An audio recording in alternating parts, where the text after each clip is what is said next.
লূত আলাইহিস সালাতু ওয়াস সালামের কওম পৃথিবীতে এমন নিকৃষ্ট গুনাহ করেছিল যা অতীতে পৃথিবীতে আর কেউ কোনোদিন করেনি। আর ওই ভয়ঙ্কর ভয়াবহ গুনাহ থেকে বাঁচানোর জন্য লূত আলাইহিস সালাতু ওয়াস সালাম তার কওমের মাঝে দাওয়াতি কাজ করতেন। তার কওমের উত্তর কি ছিল? তার কওমের উত্তর এটা ছিল যে তুমি যখন এতই পবিত্র তা আমাদের সাথে থাকার দরকার নাই, আমরা সব অপবিত্র, তুমি পবিত্র, তুমি আমাদের এলাকা ছেড়ে চলে যাও। এবং যখন তারা লূত আলাইহিস সালাতু ওয়াস সালামকে এইভাবে তাকে উত্তর দিল, তখন আল্লাহ ফেরেশতা পাঠালেন। ফেরেশতা ইব্রাহিম আলাইহিস সালাম হয়ে লূত আলাইহিস সালাতু ওয়াস সালামের নিকটে গেল, সুন্দর সুদর্শন কিশোর এবং যুবকের আকৃতিতে। তখন ওই অঞ্চলের যারা মানুষ, নিকৃষ্ট পশুতুল্য মানুষ, তারা তখন তাদের লোলুপ দৃষ্টি এই ফেরেশতাদের দিকে দিল। লূত আলাইহিস সালাম তখনও জানতেন না তারা ফেরেশতা। তখন লূত আলাইহিস সালাতু ওয়াস সালাম ভয় পেয়ে গেলেন। আলাইসা মিনকুম রাজুলুর রাশিদ, তোমাদের মধ্যে কি একজনও পবিত্র মানুষ নাই? এবং তিনি আফসোস করে বললেন যে আমি আশ্রয় গ্রহণ করছি ইলা রুকনিন শাদীদ, তথা আল্লাহর নিকটে আশ্রয় প্রার্থনা করতেছেন। আল্লাহর আশ্রয় ছাড়া আমার বাঁচার জায়গা নাই।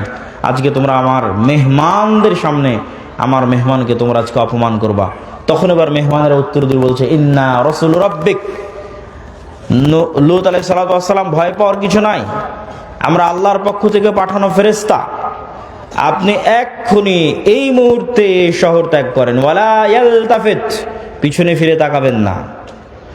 তাদের লাস্ট টার্গেট হচ্ছে মাউইদুহুমুস সুবহ, সকাল, সকালে ধ্বংস হয়ে যাবে। আলাইসা সুবহু করিব, সকাল কি অতি নিকটে নয়? সকাল হওয়ার আগে শহর ত্যাগ করেন, পিছনে ফিরে তাকাবেন না, স্ত্রীকে সাথে নেবেন না, সেও তাদের অন্তর্ভুক্ত হবে, আযাবের অন্তর্ভুক্ত হবে। এবার আল্লাহ বলছে জাআলনা আলিয়াহা সাফিলাহা, ওই শহরকে আমি কি করলাম জানো? ওই শহরকে এইভাবে উল্টিয়ে দিলাম, তার উপর অংশ করে দিলাম নিচে, নিচের অংশ করে দিলাম উপরে। ওয়া আরসালনা আলাইহিম হিজারাতাম মিন সিজিল, আর তাদের উপর পাঠাতে থাকলাম আসমান থেকে আগুনের পাথর বৃষ্টি। আগুনের পাথর বৃষ্টি আসমান থেকে পাঠাতে থাকলাম, শহরকে উল্টিয়ে দিলাম। তো এই যে ভয়ঙ্কর ভয়াবহ গজব আল্লাহ নাজিল করলেন, তার তুলনায় এই লস এঞ্জেলসের আগুন কিছুই নয়। এবার 3 আদ জাতি,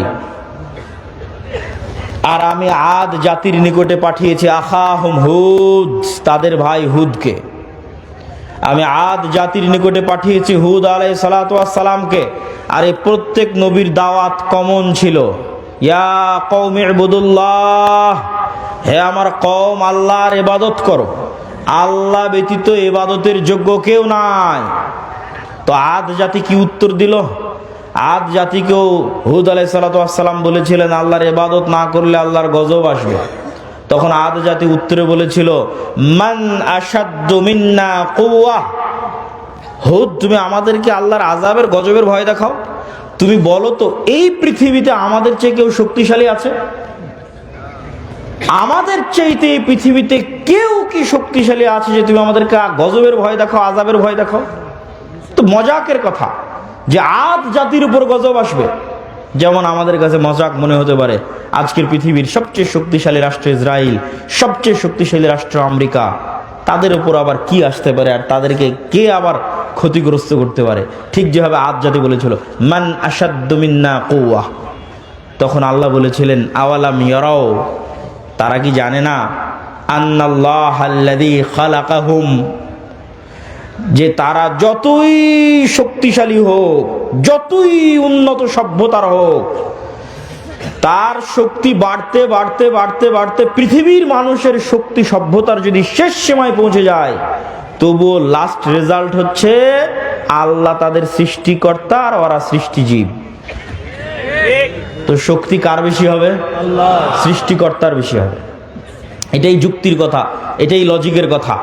তো আমেরিকা ইসরায়েলের শক্তি যতই বেশি হোক, আল্লাহ সুবহানাহু ওয়া তাআলা আমেরিকা এবং ইসরায়েলের যদি সৃষ্টিকর্তা হন, তাহলে দিন শেষে শক্তি কার বেশি? আল্লাহর বেশি।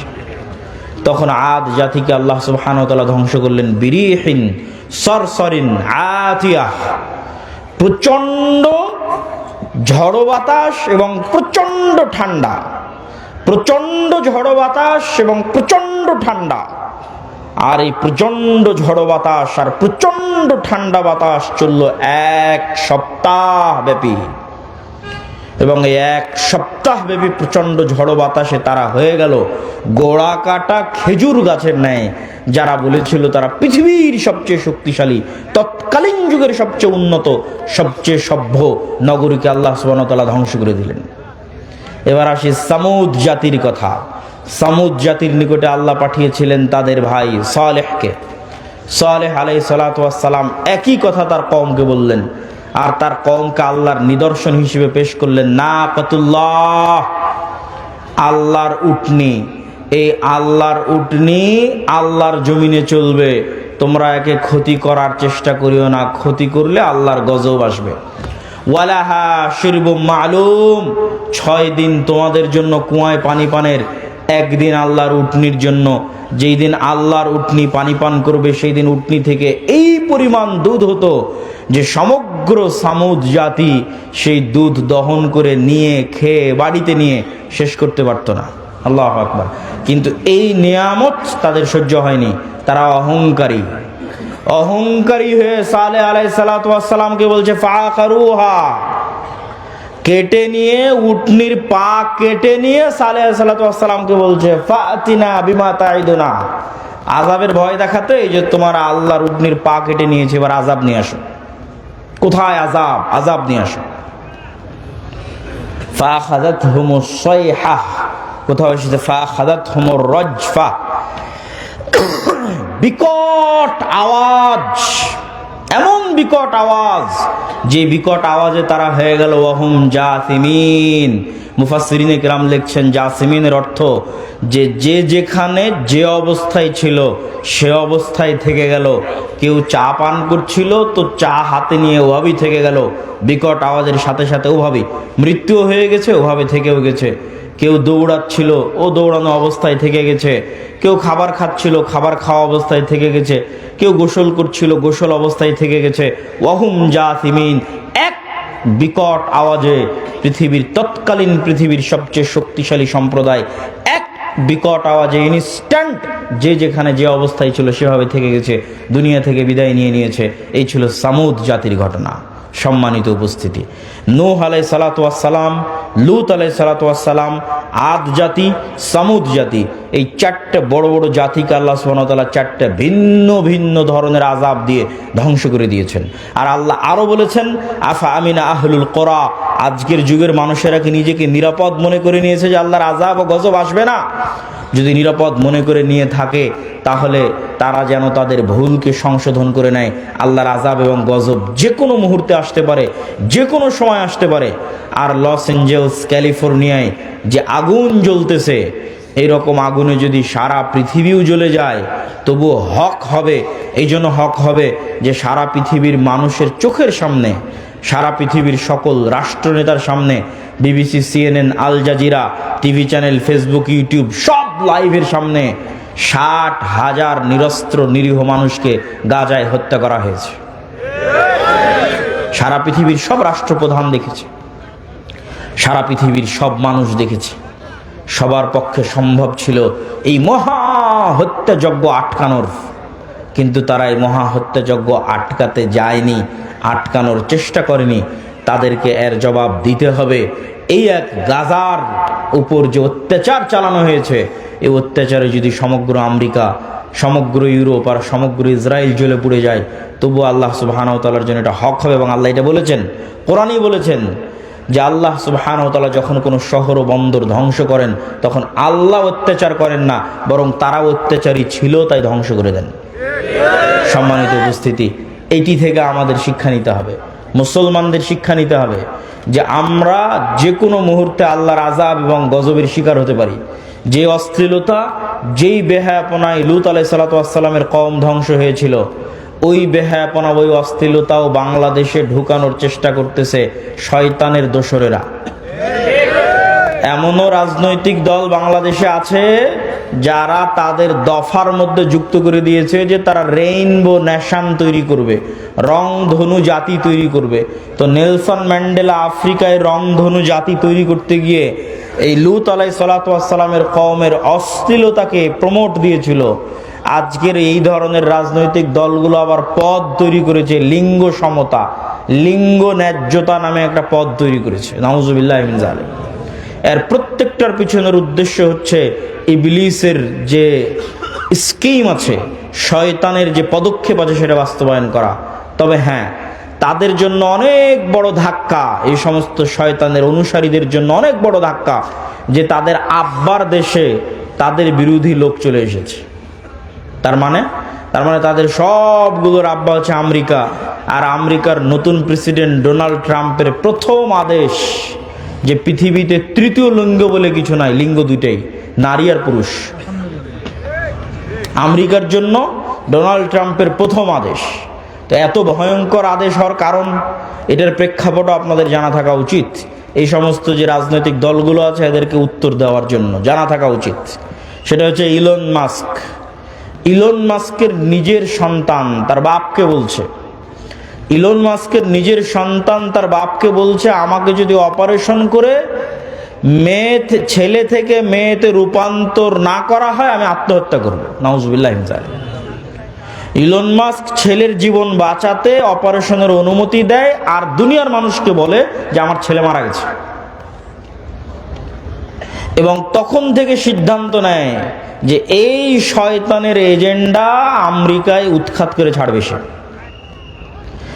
এই যে ক্ষোভ, তার যে কষ্ট, যে সন্তান বাপের সামনে যদি এই ধরনের কথা বলে বাপের কি রকমের কষ্ট হতে পারে, এটার নাম দিয়েছে Elon Musk virus, woke virus. ওই রাগে ওই ক্ষোভে টুইটার ক্রয় করে নেয়, আর ওই রাগে ওই ক্ষোভে রাজনীতিতে যোগ দেয় এবং ডোনাল্ড ট্রাম্পের সাথে যুক্ত হয়। এই জন্য ডোনাল্ড ট্রাম্প ক্ষমতায় এসে প্রথম অধ্যাদেশ জারি করেছে, কোনো তৃতীয় লিঙ্গ বলে কিছু নাই, হয় নারী আর পুরুষ, এর বাইরে আর কিছু নাই, কোনো ট্রান্সজেন্ডার নাই, কিচ্ছু নাই।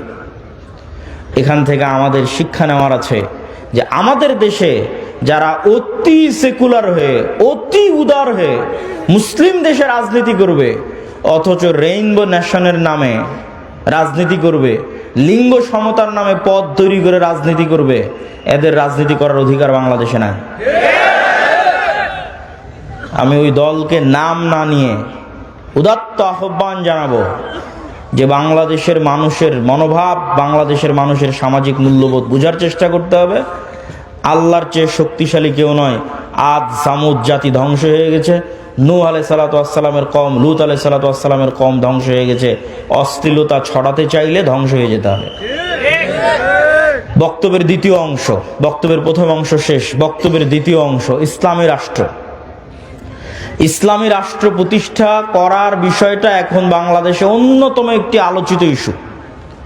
কেউ কেউ মনে করতেছে তারা ভোটের মাধ্যমে, রাজনীতি করে, গণতন্ত্রের মাধ্যমে ইসলামী রাষ্ট্র প্রতিষ্ঠা করবে, অথচ আমরা কোরআন এবং হাদিস পড়ে বুঝতেছি যে আপনি ততক্ষণ পর্যন্ত মুমিন হতে পারবেন না যতক্ষণ না আপনি তাগুতের কাফের না হবেন।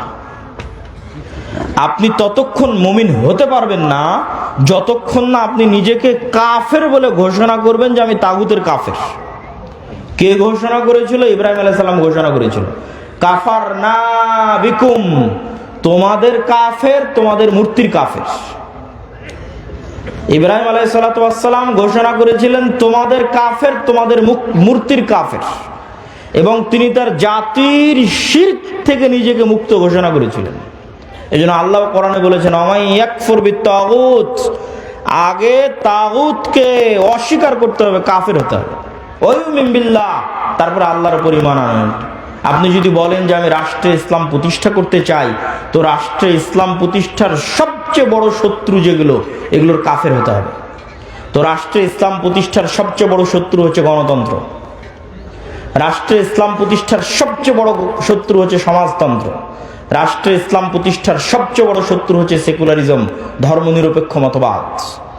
মানুষ বলে গত 16 বছর অমুক এটা করেছে, গত 16 বছর অমুক এটা করেছে। এইটা কেন কেউ বলে না গত 16 বছর কি দেশ ইসলামী আইন অনুযায়ী চলতো? কথা বলেন, ইসলামী আইন অনুযায়ী চলতো? গত 16 বছর দেশ চলতো গণতান্ত্রিক নিয়ম অনুযায়ী, তাই নয় কি? গত 16 বছর দেশ চলতো ধর্মনিরপেক্ষ মতবাদ অনুযায়ী। তাহলে গত 16 বছরে আয়নাঘর কোনো ব্যক্তি তৈরি করেনি, গণতন্ত্র নিজে তৈরি করেছে। গত 16 বছর হাজারো লক্ষ মানুষকে গুম কোনো ব্যক্তি করেনি, ধর্মনিরপেক্ষ মতবাদ নিজে খুন এবং গুম করেছে। কিন্তু এইটা মুসলমানদের বুঝতে দেওয়া হয় না। মুসলমানদের সামনে একটা মূলা ঝুলিয়ে দেওয়া হয়, যখনই সিস্টেম কাজ করে না তখন ওই সিস্টেমের যে প্রধান থাকে ওর উপর রাগ উঠিয়ে দেওয়া হয়, তারপরে প্রধান যখন সরে যায় রাগ শেষ, সিস্টেম তো ওটাই আছে। আপনাকে বুঝতে হবে যে গুণ খুম আয়নাঘর সিস্টেম তৈরি করেছে, গণতান্ত্রিক সিস্টেম তৈরি করেছে, সেকুলার সিস্টেম তৈরি করেছে। এই সিস্টেম যদি থাকে জুলুম থাকবে, এই সিস্টেম যদি থাকে অন্যায় অবিচার থাকবেই থাকবে। ব্যক্তির সাথে অন্যায় অবিচার সম্পৃক্ত নয়, সিস্টেমের সাথে অন্যায় অবিচার সম্পৃক্ত। আমরা শুধু নামে স্বাধীন হয়েছি, কিন্তু নিয়ম কানুন শিক্ষা ব্যবস্থা আইন আদালত সবকিছু ব্রিটিশদের রেখে যাওয়া, ওই সিস্টেমেই চলতেছে। ব্রিটিশ আর্মিতে যে আইন ছিল ওই আইন পাকিস্তান আর্মিতে, পাকিস্তান আর্মিতে ওই আইন ইন্ডিয়ান আর্মিতে, ইন্ডিয়ান আর্মির আইন পাকিস্তান আর্মিতে, পাকিস্তান আর্মির আইন বাংলাদেশ আর্মিতে, সব জায়গায় ব্রিটিশ আইন চলতেছে। সম্মানিত উপস্থিতি, তাহলে আপনি যতক্ষণ ওই সিস্টেমের কাফের না হবেন ততক্ষণ আপনি ইসলামকে রাষ্ট্র ক্ষমতায় প্রতিষ্ঠা করবেন, এটা অলীক স্বপ্ন, এটা অলীক কল্পনা যে সেকুলারিজমের মধ্যে দিয়ে ইসলাম রাষ্ট্র ক্ষমতায় প্রতিষ্ঠিত হবে। বিকৃত ইসলাম প্রতিষ্ঠিত হতে পারে, কম্প্রোমাইজড ইসলাম প্রতিষ্ঠিত হতে পারে, অবিকৃত শক্তিশালী ইসলাম কখনো এই সমস্ত তন্ত্রমন্ত্র দিয়ে প্রতিষ্ঠিত হবে না, যে তন্ত্রমন্ত্রকে তৈরি করা হয়েছে ইসলাম যেন রাষ্ট্র ক্ষমতায় যেতে না পারে তার জন্য। 2 নাম্বার, রাষ্ট্র ক্ষমতায় ইসলাম প্রতিষ্ঠা করার কি আমরা মুসলমানেরা যোগ্য? এইটার উত্তর আপনাকে দিতে হবে। ইসলামের রাষ্ট্র ক্ষমতার ব্র্যান্ডিং হচ্ছে ন্যায় বিচার এবং সত্যবাদিতা, এটা হচ্ছে রাষ্ট্র ক্ষমতায় ইসলামের ব্র্যান্ডিং। মোহাম্মদ বিন কাসেম যখন সিন্ধুতে অভিযান করে, তারেক বিন জিয়াদ যখন স্পেনে অভিযান করে, ইতিহাস ঘেটে দেখেন যে সিন্ধুতে অভিযান করেছে ইসলাম প্রচারের জন্য না অন্যায় দূর করার জন্য? স্পেনে অভিযান করেছে, সিন্ধুতে অভিযান করেছে ইসলাম প্রচারের জন্য না অন্যায় দূর করার জন্য? ইতিহাস ঘেটে দেখবেন যে প্রত্যেকটা আক্রমণাত্মক যুদ্ধ হয়েছে ওই অঞ্চলের অত্যাচারিত মাজলুম মানুষকে মুক্তি দিয়ে তাদের মধ্যে ন্যায় প্রতিষ্ঠা করার জন্য। এমনকি বাংলাদেশে ইখতিয়ার উদ্দিন মোহাম্মদ বিন বখতিয়ার খিলজি থেকে শুরু করে শাহজালাল থেকে শুরু করে যারাই বাংলাদেশে অভিযান পরিচালনা করেছে তাদের প্রত্যেকের উদ্দেশ্য ছিল বাংলাদেশের মানুষকে জুলম থেকে মুক্তি দেওয়া। এই একই কথা রাসূলুল্লাহ সাল্লাল্লাহু আলাইহি ওয়াসাল্লাম ঈসা আলাইহিস সালাতু ওয়াস সালামের ক্ষেত্রে বলে গেছেন যে ঈসা আলাইহিস সালাম যখন রাষ্ট্রনেতা হবেন তখন হাকামান মুকসিতা, সারা পৃথিবীতে ন্যায় বিচার প্রতিষ্ঠা করবেন। এটা হচ্ছে ইসলামের ব্র্যান্ডিং, যে ইসলাম রাষ্ট্র ক্ষমতায় গেলে ন্যায় বিচার প্রতিষ্ঠা হবে। তাহলে প্রশ্ন হচ্ছে, মুসলমান যদি নিজে ন্যায়পরায়ণ না হয় কিভাবে সে রাষ্ট্র ক্ষমতায় ন্যায় বিচার প্রতিষ্ঠা করবে? আপনাকে আমি আরো উদাহরণ দিয়ে বুঝাই, এখানে আপনারা উপস্থিত আছেন, উদাহরণগুলো বুঝবেন। বাবা মারা গেছে, বোন বাবার সম্পত্তিতে যা সম্পদ পাবে আপনি ন্যায়ের সাথে সেটি বুঝিয়ে দিয়েছেন কিনা? প্রশ্ন, আপনি আপনার আশেপাশের পাড়া প্রতিবেশী সবার দিকে তাকিয়ে দেখেন যে সে ন্যায়ের সাথে বুঝিয়ে দিয়েছে কিনা। একদল পাবেন দেয়নি, একদল পাবেন যদি দিয়ে থাকে তো দামি জমিটা নিজের কাছে রেখেছে, বিলের জমিটা বোনকে দিয়েছে। তাহলে এই যে ব্যক্তি যে সামান্য তার পরিবারে তার বোনের উপর ন্যায় প্রতিষ্ঠা করতে পারলো না, ওই ব্যক্তিকে যদি রাষ্ট্র ক্ষমতা দেওয়া হয় তাহলে গত 16 বছর যা দুর্নীতি হয়েছে তার চেয়ে বেশি দুর্নীতি করবে। গত 16 বছর যা জুলুম হয়েছে তার চেয়ে বেশি জুলুম করবে। ওকে দিয়ে কখনো রাষ্ট্র ক্ষমতা ইসলাম প্রতিষ্ঠিত হবে না, কেননা রাষ্ট্র ক্ষমতা ইসলাম মানে ন্যায় বিচার প্রতিষ্ঠা হওয়া। তো সে তো দুর্নীতিগ্রস্ত, সে কিভাবে ন্যায় বিচার প্রতিষ্ঠা করবে? আপনি সমাজে তাকিয়ে দেখেন যে প্রত্যেকটা সেক্টরে সেক্টরে, এলাকায় এলাকায়, সমাজে সমাজে যৌতুকের ভিত্তিতে বিবাহ হচ্ছে। যৌতুকের ভিত্তিতে বিবাহ অন্যায়, মানুষের প্রতি অন্যায়। আমি এখন ন্যায় এবং অন্যায় বলতে সালাত সিয়ামের অন্যায় বুঝাচ্ছি না, এক মানুষের সাথে আর এক মানুষের প্রতি অন্যায়। তো যে যৌতুকের ভিত্তিতে যেই পরিবার বিবাহ করছে যৌতুকের ভিত্তিতে যেই বিবাহে পুরো এলাকা, পুরো গ্রাম, কাজী, আলেম, হুজুর, হাজি সব অংশগ্রহণ করতেছে, এই আলেম, এই কাজী, এই হুজুর আর এই বিবাহকারী পাত্র আর এই বিবাহকারী ছেলেপক্ষ, এদেরকে রাষ্ট্র ক্ষমতায় দেওয়া হলে এরা গত 16 বছরের চেয়ে বড় দুর্নীতিবাজ হবে। কেন? ও সামান্য একটা মেয়ের প্রতি ন্যায় করতে পারছে না, সামান্য তার স্ত্রীর প্রতি ন্যায় করতে পারছে না, তাহলে এটা কেমনে সম্ভব যে সে রাষ্ট্র ক্ষমতায় বসে 16 কোটি 18 কোটি মানুষের প্রতি ন্যায় করবে? অসম্ভব।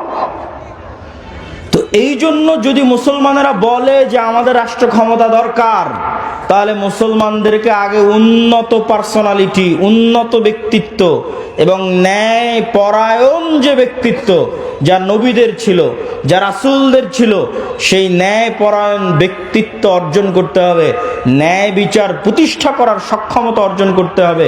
আপনি ইসলামী দলে যান, সংগঠনে যান, মসজিদে যান, মাদ্রাসায় যান, যত বিভেদ বিভক্তি আছে সেখানে যান, প্রত্যেকটা জায়গায় দেখবেন অন্যায় জড়িত। ইসলামী দলের আমির ওই কর্মীকে পদ দিয়েছে যে বেশি চামচামি করে, আর যে রাত দিন পরিশ্রম করেছে ওকে বের করে দিয়েছে। তাহলে সে তার দলে ন্যায় প্রতিষ্ঠা করতে পারেনি, ও রাষ্ট্রে কিভাবে ন্যায় প্রতিষ্ঠা করবে? জালেম। জুলম কখনো ইসলামী রাষ্ট্রের মানদণ্ড হতে পারে না, ন্যায় ইসলামী রাষ্ট্রের মানদণ্ড। আর সত্যবাদিতা, আপনি মুসলমানদের কাছে যান, ইউরোপ এবং আমেরিকায় বসবাসরত মুসলমান, অধিকাংশ মুসলমান তাদের কাফের রাষ্ট্রের কাছে, খ্রিস্টান রাষ্ট্রের কাছে মিথ্যা বলে অতিরিক্ত টাকা নিচ্ছে। মুসলমান মিথ্যা বলছে, সে নামাজ পড়ে, বলছে আমি কালেমা পড়ি, আশহাদু আল্লা ইলাহা ইল্লাল্লাহ বলে, আশহাদু আন্না মুহাম্মাদার রাসূলুল্লাহ বলে, কিন্তু সেই মুসলমান মিথ্যা বলছে আর এক কাফেরের কাছে একটু টাকা বেশি নেওয়ার জন্য পুরো জীবনটা মিথ্যার উপর পার করে দিচ্ছে।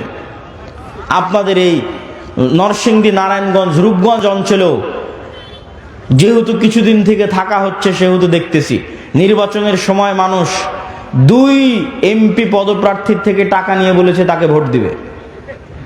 তার মানে সে মিথ্যুক। তাহলে একজন মিথ্যুক মানুষ কিভাবে নেতা হবে? একজন মিথ্যুক মানুষ কিভাবে দেশ ও জাতির দায়িত্ব নিবে? এটা অসম্ভব। আজকের যুগের মুসলমানদের ব্যক্তিত্ব মক্কার কাফের মুশরিকদের ব্যক্তিত্বের চাইতে নিম্নমানের। কিভাবে? এখনই আলোচনা শুনলেন আবু তালেব কাফের, আবু তালেব মুশরিক, কিন্তু একটা প্রমাণ দেখান দেখি যে আবু তালেব কোনোদিন মিথ্যা বলেছে। আবু তালেব কোনোদিন তার মুখের ওয়াদা রক্ষা করেনি। মুখের কথা রক্ষা করতে গিয়ে 3 বছর, মুখের কথা রক্ষা করতে গিয়ে 3 বছর ভাতিজার সাথে না খেয়ে জীবন পার করেছে। তার নাম আবু তালেব। মানে রক্তে নেতৃত্বের গুণ আছে। রক্তে কিসের গুণ আছে? নেতৃত্বের গুণ আছে। মিথ্যা বলে নেতা হওয়া যায় না, কথা রক্ষা না করে নেতা হওয়া যায় না। আবু তালেব নেতা, he is a by born leader, জন্মগত নেতা। জন্মগত নেতা দেখে মুখের কথার দাম রক্ষা করার জন্য ভাতিজার সাথে 3 বছর না খেয়ে জীবন পার করে দিয়েছে। আবু সুফিয়ান নেতা, লিডার, নেতৃত্বের যোগ্যতা আছে, কাফের মুশরিক, কিন্তু ব্যক্তিত্ব আছে। তার চিরন্তন শত্রুর বিরুদ্ধে মিথ্যা বলেনি। হিরাক্লিয়াসের দরবারে দাঁড়িয়ে আপনার একটা রাজনৈতিক দলের নেতাকে জিজ্ঞেস করেন, তার বিপরীত রাজনৈতিক দল সম্পর্কে যা বলবে 16 আনাই মিথ্যা। এই পুরো গণতান্ত্রিক রাজনীতি দাঁড়িয়ে আছে মিথ্যার উপর। পুরো গণতান্ত্রিক সিস্টেম দাঁড়িয়ে আছে মিথ্যার উপর। মিথ্যা না বললে গণতন্ত্র চলে না, মিথ্যা না বললে গণতন্ত্রে নেতা হওয়া যায় না, মিথ্যা এবং দুর্নীতি না করলে গণতন্ত্রে নিজের গদি টিকিয়ে রাখা যায় না। গণতন্ত্র সিস্টেমটাই এমন যে সিস্টেম আপনাকে মিথ্যা বলতে বাধ্য করবে। তো মিথ্যা বলে আপনি কিসের নেতা হবেন? কিসের রাষ্ট্রে ইসলাম প্রতিষ্ঠা করবেন? অন্যায় করে মিথ্যা বলে রাষ্ট্রে ইসলাম প্রতিষ্ঠা করা সম্ভব নয়। মুসলমানরা যদি বলে যে আমরা রাষ্ট্রে ইসলাম প্রতিষ্ঠা করতে চাই, তাহলে আগে মুসলমানদেরকে দায়িত্ব নিতে হবে যে তারা ইনজাস্টিস, অন্যায়ের বিরুদ্ধে শক্ত থাকবে। যেমন আজকে নরসিংদীর যুবকেরা যদি বলে যে হ্যাঁ তারা রাষ্ট্রে ইসলাম প্রতিষ্ঠা করতে চায়, তাহলে তুমি আগে নিশ্চিত করো যে তোমার নরসিংদীর নোয়াগাঁওয়ে কোথাও যেন একটা মেয়েরও যৌতুকের ভিত্তিতে বিবাহ না হয়। জুলম হবে আর মুসলমান চাইয়ে দেখবে ওই মুসলমানকে আল্লাহ নেতা বানাবে, নাউজুবিল্লাহ মিন যালিক।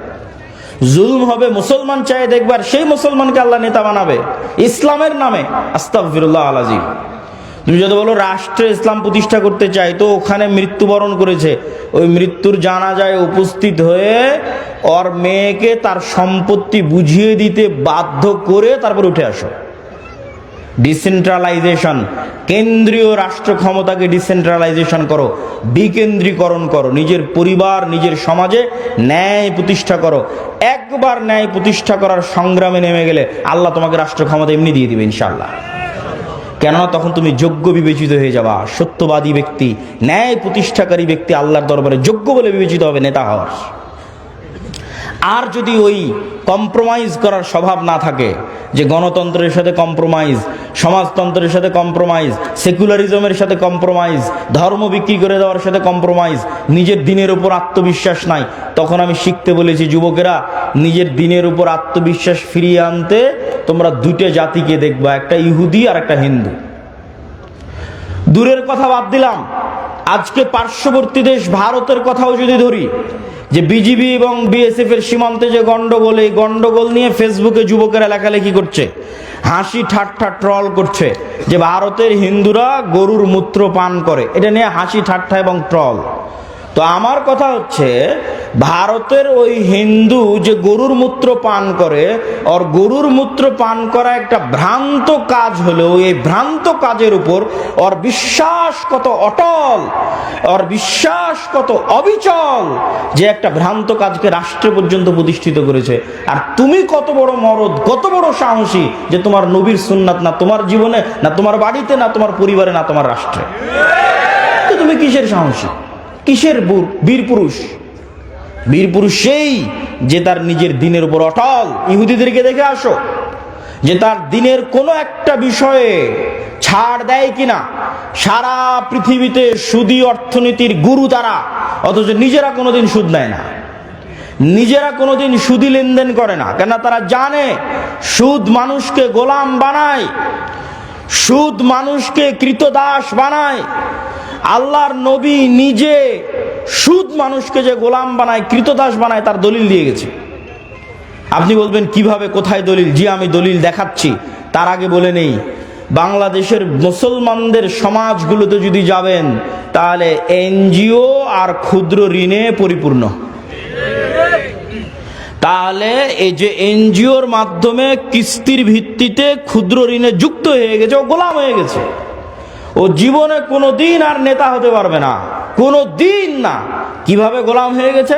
রাসূলুল্লাহ সাল্লাল্লাহু আলাইহি ওয়াসাল্লাম যখনই দোয়া করতেন, আল্লাহর কাছে পরিত্রাণ চাইতেন কর্জ থেকে, আল্লাহুম্মা ইন্নী আউযু বিকা মিনাল মা'সামি ওয়াল মাগরাম, আল্লাহ কর্জ থেকে পরিত্রাণ চাই। আল্লাহর নবীকে জিজ্ঞেস করা হলো, কেন কর্জ থেকে পরিত্রাণ চান এত? আল্লাহর নবী বললেন, ইযাস্তাদানা রাজুল, মানুষ যখন কর্জ নেওয়া শুরু করে, বাদা ইউকাযযিব, মিথ্যা বলা শুরু করে। আল্লাহর নবী বললেন, যখনই কর্জ নেওয়া শুরু করে, মিথ্যা বলা শুরু করে, 1 টাকা 10 টাকা 15 টাকা 20 টাকা কর্জ নিয়েছে, পরের দিন টাকা চাইতে যাবে, মিথ্যা বলবে। মিথ্যা বলবে না? মিথ্যা বলবে, নিজে মিথ্যা বলবে, তার পরিবারকে মিথ্যা বলাবে, তার ছেলে মেয়েকে মিথ্যা বলাবে, তার স্ত্রীকে মিথ্যা বলাবে। পুরো একটা পরিবার মিথ্যার উপর গড়ে উঠতেছে। আর শুরুতেই প্রমাণ করে দিয়েছি যে মিথ্যা বলেও নেতা হয়। আবু তালেব মিথ্যা বলতো, আবু সুফিয়ান মিথ্যা বলতো, কাফের মুশরিক অবস্থায় মিথ্যা বলেনি। নেতা, তার নাম নেতা। যে মিথ্যা বলে সে কোশ্চিন কালো নেতা হতে পারে না, আল্লাহ কখনো তাকে নেতা বানাবে না। তাহলে কর্জ নেওয়া মানে মিথ্যা বলা শুরু। পুরো একটা পরিবার যখন মিথ্যার উপর চলে, তখন ওই পরিবার থেকে কোশ্চেন কালো না তারেক বিন জিয়াদের জন্ম হবে, না ওমর ইবনুল খাত্তাবের জন্ম হবে, না মোহাম্মদ বিন কাসেমের জন্ম হবে, নেতার জন্ম হবে না, গোলামের জন্ম হবে, কৃতদাসের জন্ম হবে। সম্মানিত উপস্থিতি, এই জন্য যুবকদেরকে শক্ত হতে হবে, নিজের দিনের উপর কট্টর, নিজের দিনের উপর সেলফ কনফিডেন্ট, আত্মবিশ্বাসী হতে হবে। এবং আত্মবিশ্বাসী হয়ে সমাজ থেকে, পরিবার থেকে যত অন্যায় অনাচার অবিচার আছে, এই অন্যায় অনাচার অবিচারের বিরুদ্ধে আন্দোলন গড়ে তুলতে হবে। এই আন্দোলন করেছিল তিতুমির, এই আন্দোলন করেছিল হাজী শরীয়তুল্লাহ, এই আন্দোলন করেছিল সৈয়দ আহমদ ব্রেলভি, এই আন্দোলন করেছিল শাহ ইসমাইল শহীদ। অন্যায়ের বিরুদ্ধে আন্দোলন করেন, অন্যায়ের বিরুদ্ধে আন্দোলন আপনাকে রাষ্ট্র ক্ষমতায় পৌঁছে দিবে। আল্লাহ সুবহানাহু ওয়া তাআলা কবুল করুক, আল্লাহুম্মা আমিন। বক্তব্যের শেষ পয়েন্ট, বক্তব্যের শেষ পয়েন্ট হচ্ছে দীর্ঘমেয়াদী পরিকল্পনা। সংক্ষিপ্ত 5 বছর 2 বছর হুজুগে পরিকল্পনা, রিয়্যাক্ট করা, এটা দিয়ে কোশ্চেন কালো আপনি রাষ্ট্র ক্ষমতায় যেতে পারবেন না। মুসলমানদের সবচেয়ে বড় সমস্যা হচ্ছে তারা রিয়্যাক্ট করে, তারা অ্যাক্ট করা জানে না। রিয়্যাক্ট কি আর অ্যাক্ট কি আপনাকে বুঝাই। রিয়্যাক্ট আর অ্যাক্ট হচ্ছে আপনি খাচ্ছেন, দাচ্ছেন, ঘুরছেন, ফিরছেন, আড্ডা দিচ্ছেন, হঠাৎ করে শুনলেন বাংলাদেশের রাষ্ট্রের সংবিধানে ইসলাম নাই। হঠাৎ করে একদিন শুনলেন, শোনা মাত্র রাস্তায় ঝাঁপিয়ে পড়ে বললেন লিল্লাহি তাকবীর, আল্লাহু আকবার। এটার নাম রিয়্যাক্ট। আর অ্যাক্ট কি? যে ওই রাষ্ট্র থেকে ইসলাম সরিয়েছে, ও 50 বছর থেকে প্ল্যান করছে কবে সরাবে। 50 বছর থেকে প্ল্যান করছে। আপনার প্ল্যান কয়দিনের? আপনি তো শুনলেন, লাফিয়ে পড়ে গেলেন লিল্লাহি তাকবীর, আল্লাহু আকবার বলে, ওই পর্যন্তই শেষ। পরিকল্পনা নাই, কার্যক্রম নাই, শক্তিশালী প্রতিষ্ঠান নাই। 5ই আগস্টে তো লক্ষ লক্ষ কোটি কোটি জনগণ ছিল। তো কোটি কোটি জনগণের সরকার তৈরি হয়নি কেন? এনজিওর সরকার কেন তৈরি হয়েছে? এনজিওদের শক্তিশালী প্রতিষ্ঠান আছে, এই জন্য তৈরি হয়েছে। আর এই কোটি কোটি পঙ্গপালের মতো জনগণের না একটা শক্তিশালী মিডিয়া আছে, না একটা শক্তিশালী অর্থনৈতিক প্রতিষ্ঠান আছে। তো কিসের রাজনীতি করবেন আপনি?